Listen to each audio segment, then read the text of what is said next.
निमित्तानं करत आहे आणि ही कर्जमाफी योजना नाही, ही कर्ज वसुली वन टाइम सेटलमेंट योजना आहे।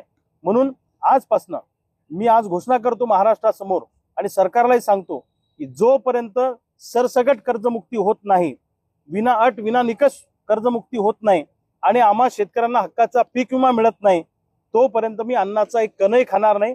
माझा जीव गेला तरी बेहतर, माझा प्राण गेला तरी बेहतर, पण मी आंदोलन थांबवणार नाही। माझ्या डोक्यात एकच आहे की महाराष्ट्रातला शेतकरी सरसकट कर्जमुक्त झाला पाहिजे, अशी आम्हा सगळ्या शेतकऱ्यांची मागणी आहे। मी महाराष्ट्रातल्या तमाम शेतकऱ्यांना आवाहन करतो की मी बुलढाण्यामध्ये माझ्या निवासस्थानासमोर आजपासून अन्नत्याग आंदोलनाला सुरुवात केलेली आहे। अनेक दिवसापासून आम्ही सगळे कार्यकर्ते रस्त्यावर उतरून आंदोलन करतोय, पण सरकारवर त्याचा परिणाम होत नाही। पण आता जे आंदोलन आजपासून सुरू झालं ते भूतो न भविष्यती अशा पद्धतीचं आंदोलन असणार आहे।